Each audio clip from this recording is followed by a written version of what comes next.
বিয়েবাড়ির মতো ঝরঝরে জর্দা পোলাও খুব সহজ করে কিন্তু ঘরেই তৈরি করা যায়। আর এই ঝরঝরে জর্দা পোলাওটা আমি ঘরেই তৈরি করেছি একেবারে সহজ করে। আজকের এই ঝরঝরে জর্দা পোলাও ঈদের স্পেশাল শুধুমাত্র আপনাদের জন্য। এই ঝরঝরে জর্দা পোলাওটা তৈরি করার জন্য একটা বলের মধ্যে নিয়েছি মেজারমেন্ট কাপের 1 কাপ চিনি গুঁড়া চাল। আপনারা এখানে চিনি গুঁড়া, বাসমতি অথবা কালো জিরা দিয়েও কিন্তু এই জর্দাটা তৈরি করতে পারবেন। এখন এই জর্দার চালটাকে ধুয়ে নিচ্ছি নর্মাল তাপমাত্রার পানি দিয়ে। নর্মাল তাপমাত্রার পানি দিয়ে আমি 2 থেকে 3 বার চালটাকে আলতো হাতে ধুয়ে তারপরে কিন্তু পানি ঝরিয়ে নিয়েছি। নেওয়ার পরে এখন আবার বেশি পরিমাণ পানি দিয়ে 20 মিনিটের মতো করে চালটাকে ভিজিয়ে রেখে দিচ্ছি। আর 20 মিনিট পরে কিন্তু চালটাকে আমি ছেঁকে স্ট্রেনারে রেখে দিব। অন্য একটা হাঁড়িতে আমি আবারও বেশি পরিমাণ পানি দিয়ে জর্দার কালারটা দিয়ে পানিটাকে ফুটিয়ে নিয়েছি, আপনাদের সাথে শেয়ার করিনি। এখন যে চালটাকে আমি ভিজিয়ে রেখেছিলাম আর ছেঁকে নিয়েছিলাম ওই চালটাকে দিয়ে এখন কিন্তু অনবরত নাড়াচাড়া করতে হবে, না হলে কিন্তু চালটা নিচে থেকে লেগে যাবে।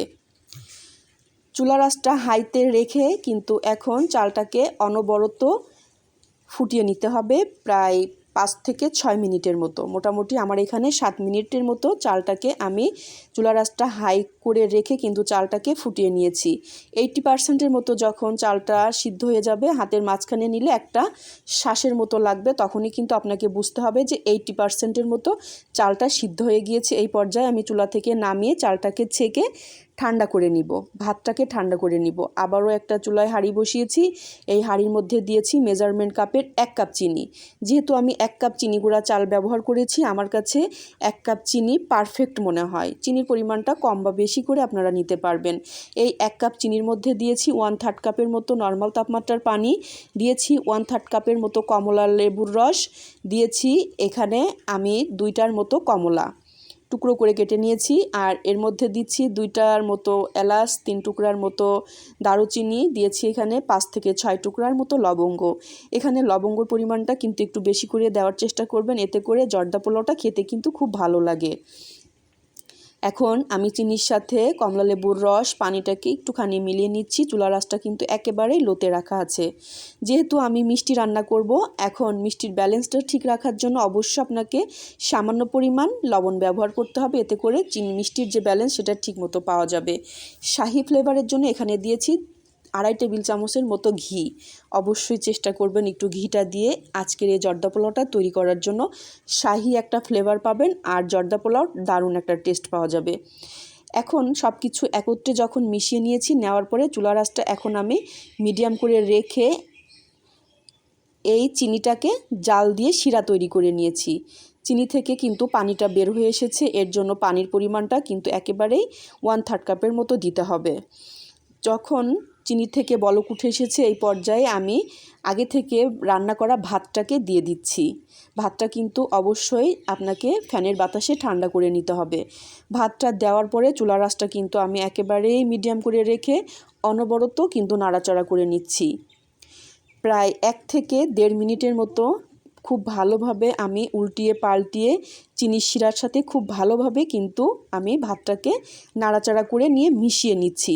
খুব ভালোভাবে মিশিয়ে নেওয়ার পরে এখন চুলার আঁচটা একেবারেই লোতে করে রেখে আমি ঢাকনা দিয়ে ঢেকে রান্না করব প্রায় 7 মিনিট।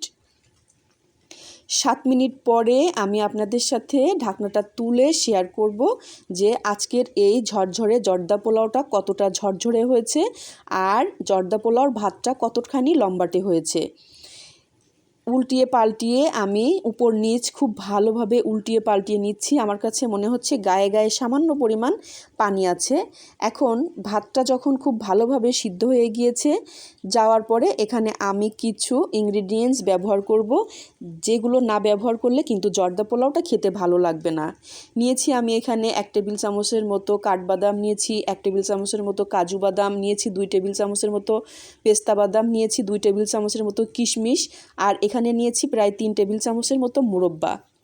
এইগুলো হাতের কাছে থাকলে অবশ্যই আপনারা ব্যবহার করবেন। আমি আবারও এর মধ্যে প্রায় 1 টেবিল চামচের মতো ঘি দিয়ে আবারও চারিপাশটা উল্টিয়ে পাল্টিয়ে নেড়ে চেড়ে ঢাকনা দিয়ে ঢেকে রেখে দিব দমে আরও 5 মিনিট। 5 মিনিট পরে কিন্তু আজকে শেয়ার করেছি ঝরঝরে শাহি শাহি জর্দা পোলাও। অবশ্যই ঠিক এইভাবে করেই আপনারা জর্দা পোলাওটা তৈরি করবেন। খেতে ঝরঝরে হবে এবং অনেক টেস্ট পাবেন আজকের এই ঝরঝরে জর্দা পোলাওয়ে বেবি সুইট না দিলে কিন্তু কখনোই খেতে ভালো লাগে না। তাহলে অবশ্যই একবার ট্রাই করবেন, আমাকে একটু কমেন্ট করে জানাবেন কেমন হয়েছে। ভালো থাকবেন সবাই।